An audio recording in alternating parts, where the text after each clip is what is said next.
మీ తాకట్టు బంగారం కష్టాలకి good bye చెప్పండి. వెంటనే ఎన్ గోల్డ్‌కి కాల్ చేయండి. తెలుగు చలనచిత్ర పరిశ్రమలో మరొక విషాదం చోటు చేసుకుంది. సుదీర్ఘ కాలం వెండితెరపై తనదైన ముద్ర వేసిన సీనియర్ నటుడు, నిర్మాత జీవి నారాయణరావు తుది శ్వాస విడిచారు. గత కొన్నాళ్లుగా అనారోగ్య సమస్యలతో బాధపడుతున్న ఆయన బుధవారం సాయంత్రం తుది శ్వాస విడిచారు. ఆయన మృతి వార్త తెలియగానే సినీ పరిశ్రమలో విషాద ఛాయలు అలుముకున్నాయి. పలువురు ప్రముఖులు నారాయణరావు మరణానికి సంతాపాన్ని వ్యక్తం చేశారు. కృష్ణా జిల్లా కురుమద్దాలి గ్రామంలో జన్మించిన నారాయణరావు సినిమా కుటుంబ నేపథ్యం నుంచి వచ్చారు. ఆయన తండ్రి జీడి ప్రసాదరావు సినిమా పంపిణీ రంగంలో కొంతకాలం పనిచేశారు. అలాగే సారథి స్టూడియోకు మేనేజింగ్ డైరెక్టర్గా కూడా వ్యవహరించారు. అంటే సినిమా రంగం ఆయనకు కొత్తేమీ కాదు. చిన్నప్పటి నుంచే ఆ వాతావరణంలో పెరిగారు జీడి నారాయణరావు. 1973లో మద్రాసు ఫిలిం ఛాంబర్ ఆధ్వర్యంలో ప్రారంభమైన ఫిలిం ఇన్స్టిట్యూట్లో మొదటి బ్యాచ్లో నారాయణరావు శిక్షణ పొందారు.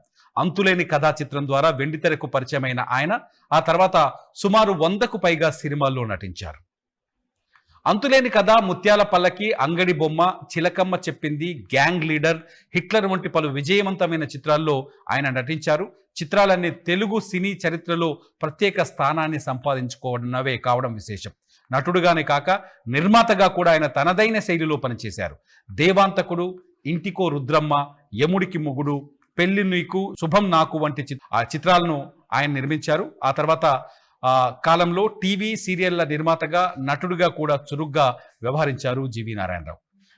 జీవి నారాయణరావుకు ఇండస్ట్రీలో ఎంతో మందితో సన్నిహిత సంబంధాలున్నాయి. రజనీకాంత్, చిరంజీవులకు నారాయణరావు మంచి మిత్రుడిగా పేరుంది. సీనియర్ నటులు కోట శ్రీనివాసరావు, నూతన్ ప్రసాద్, విద్యాసాగర్, దేవదాస్ కనకాల వంటి వారు ఆయనకు రంగస్థల మిత్రులు కూడా. ఈ మిత్ర బృందంతో కలిసి ఆయన తన సినీ ప్రస్థానాన్ని కొనసాగించారు. ఆయన మృతి పట్ల మూవీ ఆర్టిస్ట్ అసోసియేషన్ మా సంతాపాన్ని తెలియజేసింది. సినీ పరిశ్రమలో సుదీర్ఘ కాలం పనిచేసిన ఆయన మృతితో ఒక శకం ముగిసిందని పలువురు అభిప్రాయపడుతున్నారు. నటుడిగా, నిర్మాతగా అర్ధ శతాబ్దానికి పైగా తెలుగు సినిమా పరిశ్రమకు సేవలందించిన జీవి నారాయణరావు నిష్క్రమణ ఇండస్ట్రీకి తీరని లోటు అంటూ సినీ పరిశ్రమ వర్గాలు కన్నీటి పర్యంతమవుతున్నాయి. ఆయన నటించిన, నిర్మించిన చిత్రాలు ఇప్పటికే ప్రేక్షకుల మదిలో నిలిచిపోతాయి. టాలీవుడ్లో తీవ్ర విషాదం నెలకొంది. మొత్తంగా జీవి నారాయణరావు మన మృతి పట్ల. జీవి నారాయణరావు మెగాస్టార్ చిరంజీవికి అత్యంత సన్నిహితుడు.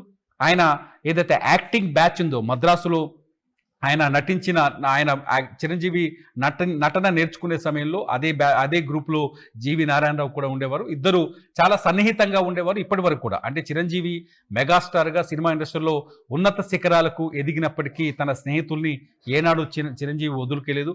తన స్నేహితుల్ని మొదట తను మద్రాసులో తను కష్టాలు పడుతున్న సమయంలో, సినిమా అవకాశాల కోసం శ్రమిస్తున్న సమయంలో ఎవరైతే తనకు తోడుగా ఉన్నారో, స్నేహంగా ఉన్నారో వారితో చిరంజీవి ఇప్పటికీ మిత్రుత్వాన్ని, సాన్నిహిత్యాన్ని కొనసాగిస్తూనే ఉన్నారు. ఎంత ఎదిగినా స్నేహితుల దగ్గర మామూలుగా సాధారణ వ్యక్తిగానే ఉండే చిరంజీవికి అత్యంత సన్నిహితుడు జీవి నారాయణరావు. జీవి నారాయణరావు గురించి పలు వేదికల పైన చాలాసార్లు చిరంజీవి తమ స్నేహాన్ని గురించి చెప్పేవారు. జీవి నారాయణరావు మధ్య ఉన్న సాన్నిహిత్యం గురించి చాలాసార్లు చెప్పారు. జీవి నారాయణరావు మరణం నిజంగా తెలుగు సినిమా ఇండస్ట్రీకి తీరని లోటని చెప్పాలి. జీవి నారాయణరావు నటించిన చాలా క్యారెక్టర్లు తెలుగు సినిమా తెరపైన జీవి నారాయణరావు నటించిన చాలా క్యారెక్టర్లు గుర్తుంటాయి. చాలా క్యారెక్టర్లు, మంచి నటుడు అనమాట. ఎంత అంటే ఆ రంగస్థలం నుంచి వచ్చిన నటుడు కావడంతో ఆయనకు వెండితెర పైన ప్రత్యేకమైన శైలి ఉంది, ప్రత్యేకమైన ముద్ర ఉంది. జీవి నారాయణరావు మరణాన్ని సినీ పరిశ్రమ ఇప్పుడు జీర్ణించుకోలేని పరిస్థితి ఏర్పడింది.